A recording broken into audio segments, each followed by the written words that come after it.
नमस्कार। दिन भर की बड़ी खबरों में आपका स्वागत है। मैं हूं आपके साथ आराधना।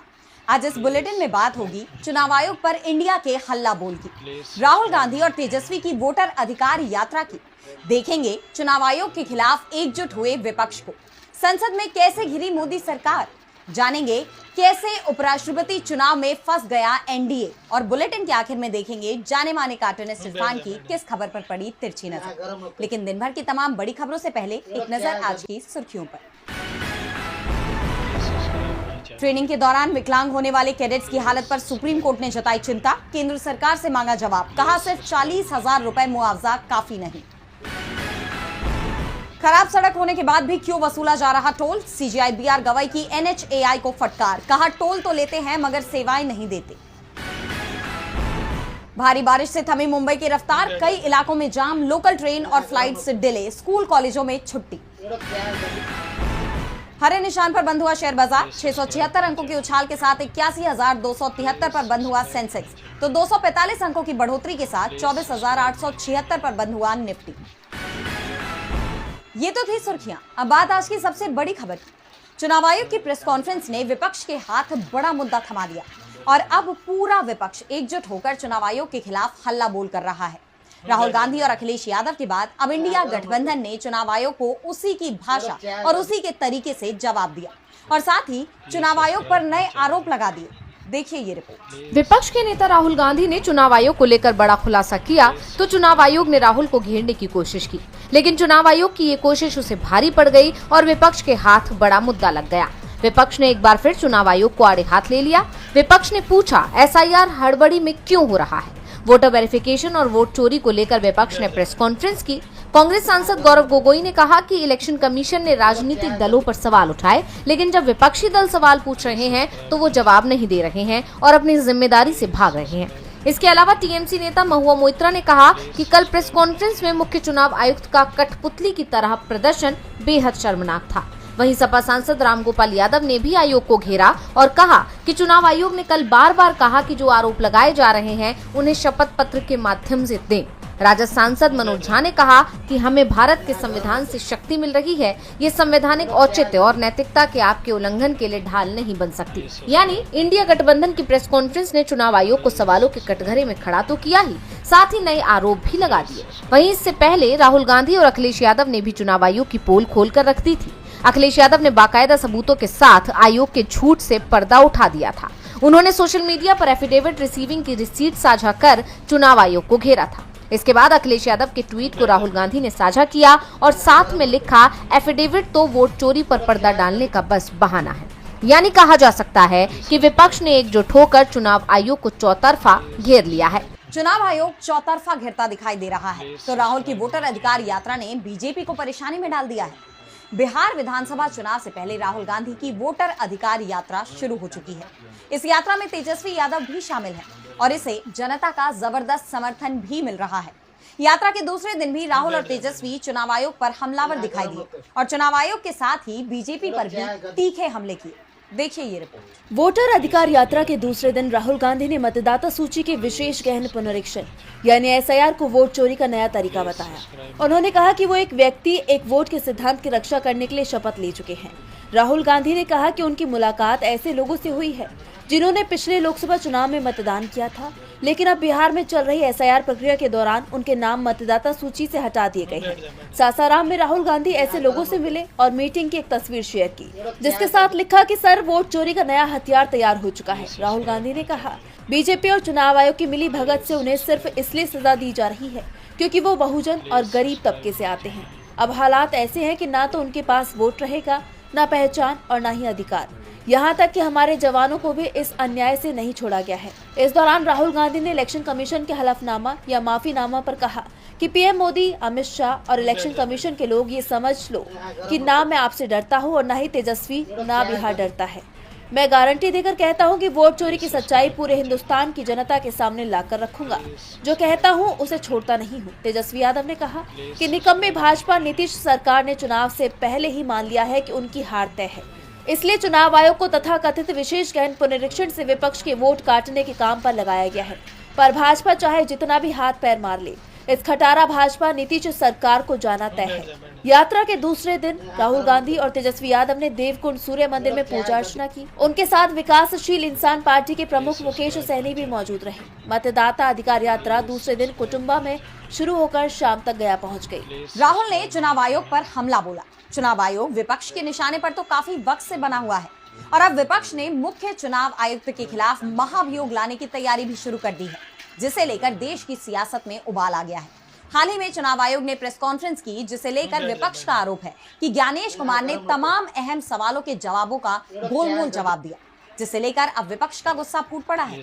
देखिए ये रिपोर्ट। चुनाव आयोग की हालिया प्रेस कॉन्फ्रेंस के बाद विपक्ष का गुस्सा फूट पड़ा है। मुख्य चुनाव आयुक्त ज्ञानेश कुमार विपक्ष के निशाने पर आ गए हैं। 17 अगस्त को चुनाव आयोग की प्रेस कॉन्फ्रेंस को लेकर चर्चा तेज थी कि मुख्य चुनाव आयुक्त विपक्ष के तमाम आरोपों और सवालों का जवाब देंगे, लेकिन प्रेस कॉन्फ्रेंस के दौरान और साथ ही मीडिया से बात करते हुए ज्ञानेश कुमार तमाम अहम सवालों का गोलमोल जवाब देते हुए नजर आए। तो साथ ही आरोप लगाने वालों को 1 हफ्ते में हलफनामा देने या फिर देश से माफी मांगने को कहा, जिसे राहुल गांधी से सीधे जोड़ा जा रहा है।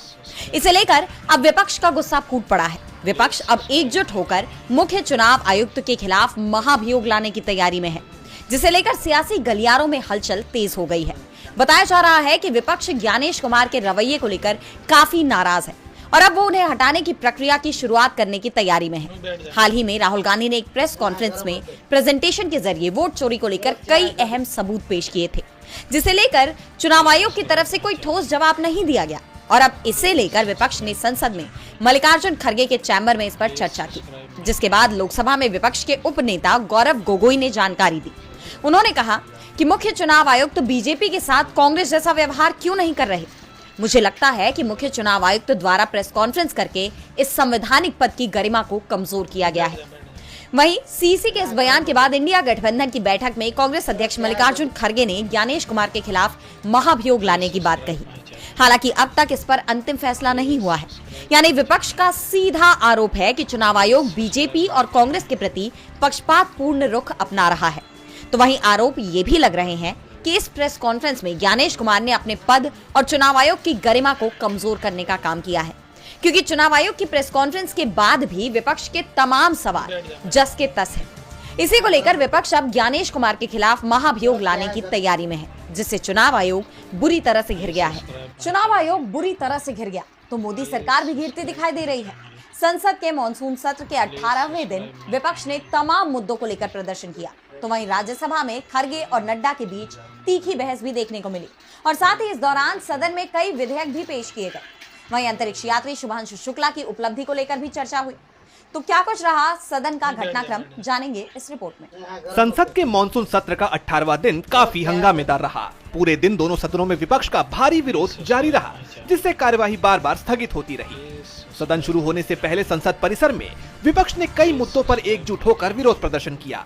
इंडिया गठबंधन के सांसदों ने बिहार में एसआईआर को लेकर नारेबाजी की, जबकि कल्याण बनर्जी, महुआ मोइत्र समेत कई टीएमसी सांसदों ने बंगाली भाषा से जुड़े विवाद पर विरोध जताया। इसके अलावा कांग्रेस अध्यक्ष मल्लिकार्जुन खड़गे के चैम्बर में इंडिया गठबंधन के नेताओं की एक अहम बैठक हुई, जिसमें सरकार की मनमानी को रोकने की रणनीति तैयार की गई। बिना बहस के विधेयक पास होने को लेकर भी चिंता जताई गई।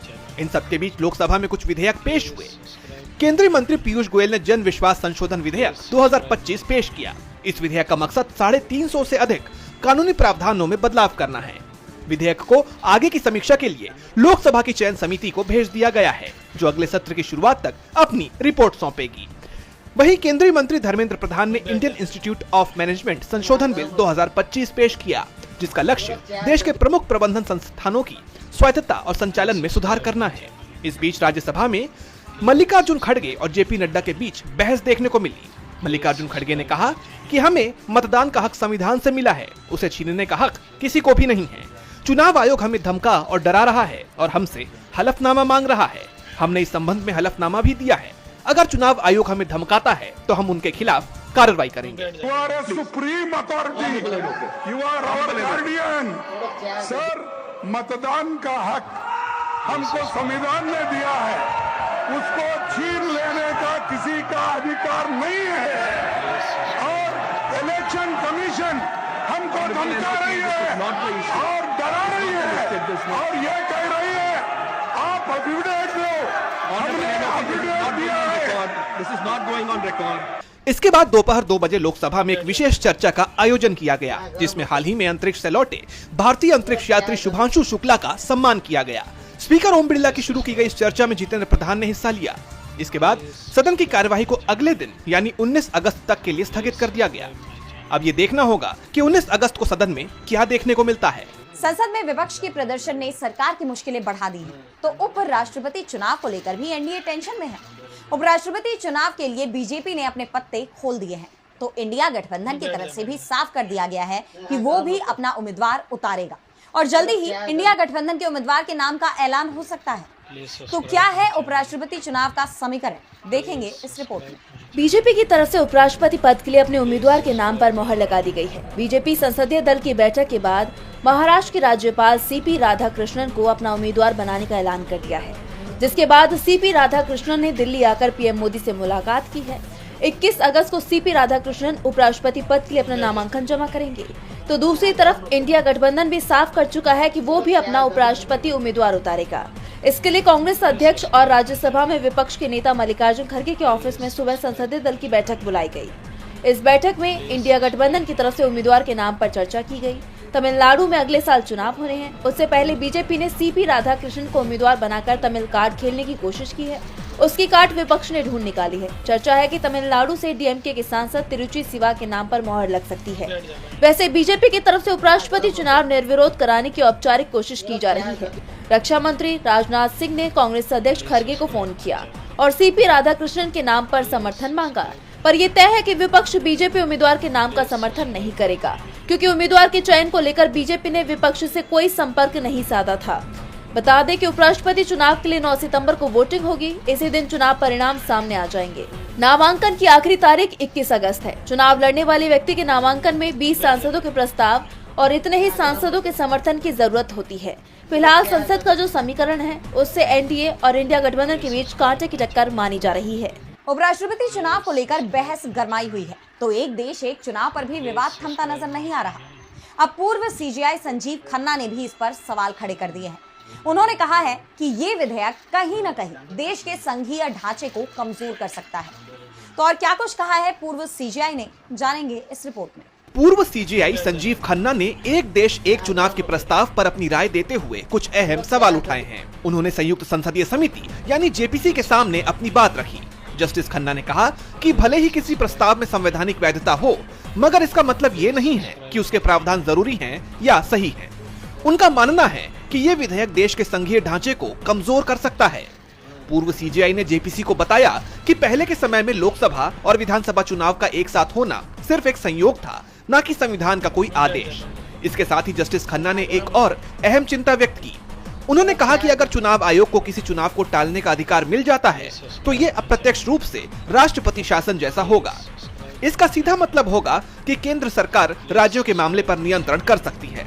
जस्टिस खन्ना ने यह भी साफ किया कि वो किसी भी राजनीतिक दल के विचार से प्रभावित नहीं है।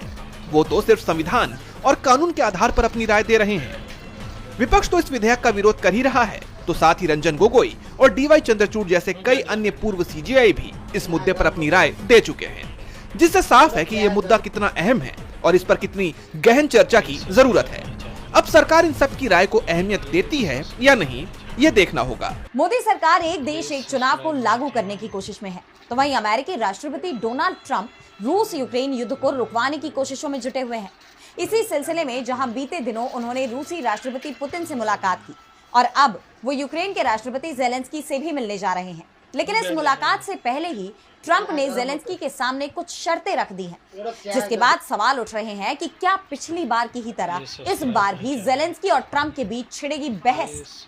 तो क्या है ट्रंप की ये शर्तें, जानने के लिए देखिए ये रिपोर्ट। 3 साल से चले आ रहे रूस यूक्रेन युद्ध को रुकवाने के लिए अमेरिकी राष्ट्रपति डोनाल्ड ट्रंप एक्शन मोड में नजर आ रहे हैं। पहले उन्होंने अलास्का में रूसी राष्ट्रपति व्लादिमीर पुतिन के साथ बैठक की और अब व्हाइट हाउस में उनकी मुलाकात यूक्रेन के राष्ट्रपति वोलोदिमीर जेलेंस्की से होने जा रही है, जिस पर सबकी नजरें बनी हुई हैं। लेकिन इस बैठक से पहले ही ये तय माना जा रहा है कि दोनों नेता किसी भी नतीजे पर पहुंचने वाले नहीं हैं, या फिर ये भी हो सकता है कि जेलेंस्की और ट्रंप के बीच एक बार फिर तीखी नोकझोंक देखने को मिल सकती है। दरअसल जेलेंस्की की कोशिश है कि वो यूक्रेन को नाटो में शामिल करने के लिए ट्रंप को राजी कर ले, लेकिन इस मुलाकात से पहले ही ट्रंप ने ज़ेलेंस्की को ये साफ कर दिया है कि उन्हें रूस की शर्तें माननी होंगी। ट्रंप ने ट्रूथ सोशल पर पोस्ट कर लिखा कि यूक्रेन के राष्ट्रपति ज़ेलेंस्की चाहें तो रूस के साथ युद्ध तुरंत खत्म कर सकते हैं या फिर वो लड़ाई जारी रख सकते हैं। याद करना चाहिए कि इसकी शुरुआत कैसे हुई थी। यूक्रेन को क्रीमिया वापस नहीं मिलेगा और यूक्रेन का नाटो में शामिल होना भी नहीं होगा। कुछ चीजें कभी नहीं बदलती। वहीं अमेरिका पहुंचे ज़ेलेंस्की ने कहा कि मुझे विश्वास है कि हम यूक्रेन के लिए प्रभावी सुरक्षा गारंटी पाएंगे। रूस को इस युद्ध को खत्म करना होगा जिसे उसने शुरू किया है।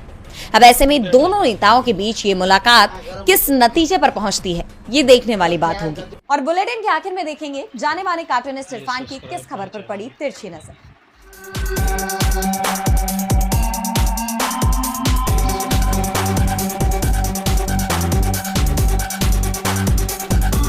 सीपी राधाकृष्णन उपराष्ट्रपति पद के उम्मीदवार हैं। अपने गुरु की तरह उनके पास भी कार नहीं है। ये बड़ी अजीब बात है कि हमारे नेतागण जो तमाम सुविधाएं, अच्छा खासा मोटा वेतन पाते हैं, करोड़ों अरबों रुपए के उन पर भ्रष्टाचार के आरोप भी लगते हैं, लेकिन जब उनसे पूछा जाए तो वो बड़ी आसानी से कह देते हैं कि उनके पास ना तो अपना मकान है ना गाड़ी है। मगर समझने वाले सब जानते हैं, जो ना समझे वो अनाड़ी। नहीं, अब उनका नाम कुछ और हो गया है, आपको भी पता है।